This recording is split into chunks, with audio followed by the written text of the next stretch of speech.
Welcome to Three Angels End Time Ministry Devotional Reading, where we pause to feed our souls on heaven's truth.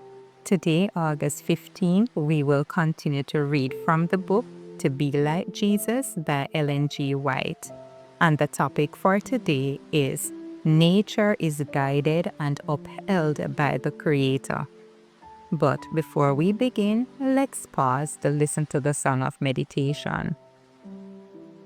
Fairest Lord Jesus, ruler of all nature, O thou of God and man the Son, thee will I cherish, thee will I honor, thou art my glory, joy, and a crown.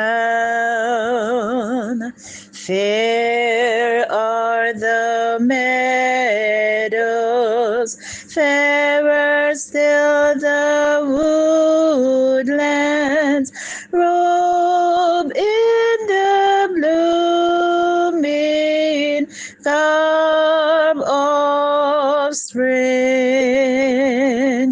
Jesus shines fairer, Jesus shines purer, who makes the woeful heart to sing.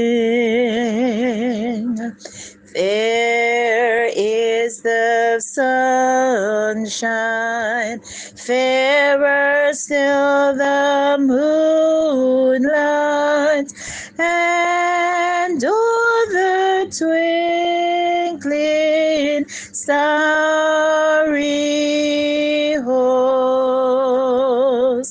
Jesus shines brighter, Jesus shines purer than all the angels heaven can boast.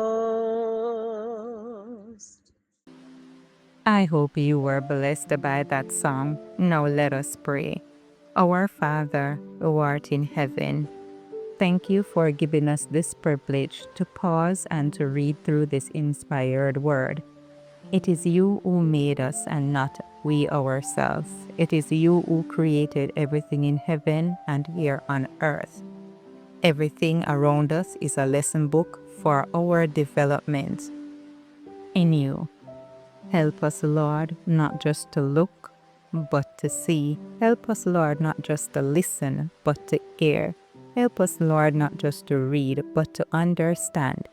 And help us to apply all that you have been teaching us and will continue to teach us to all aspects of our life, and help us to be good stewards of this knowledge by sharing it with others.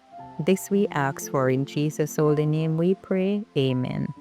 Again, the topic for today is Nature is Guided and Upheld by the Creator.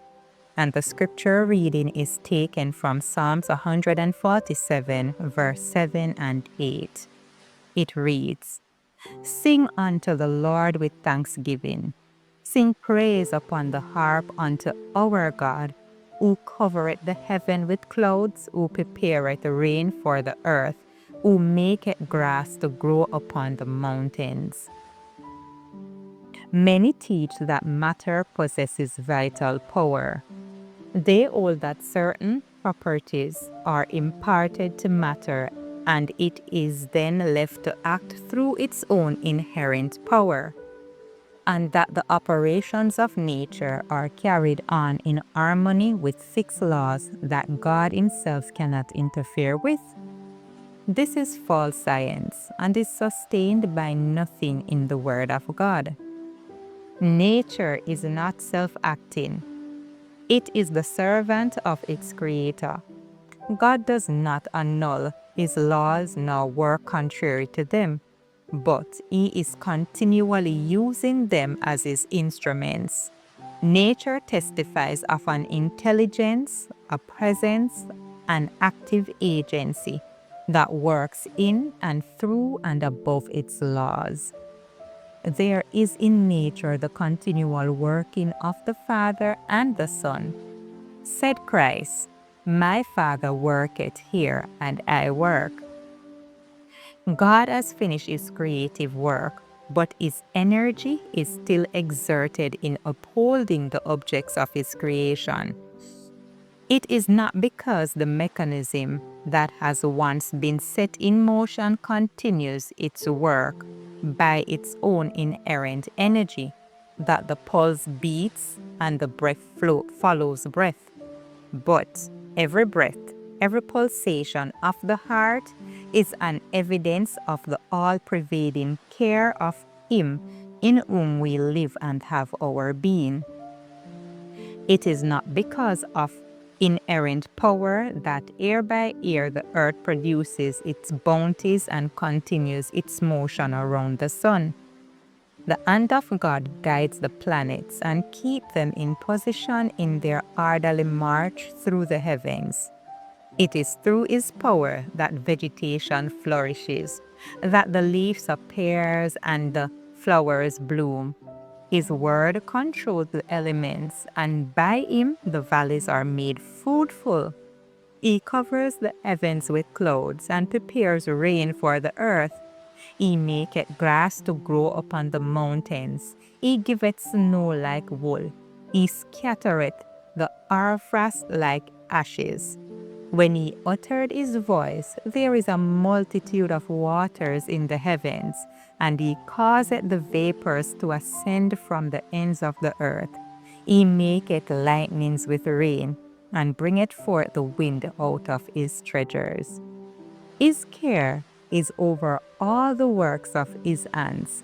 Nothing is too great to be directed by Him. Nothing is too small to escape His notice. This reading was taken from the Signs of the Times, March 20, 1884. Thank you for listening, and remember to let the Word of God be a lamp unto your feet and a light unto your path. We invite you to come back tomorrow as we continue growing in grace through the inspired words of God.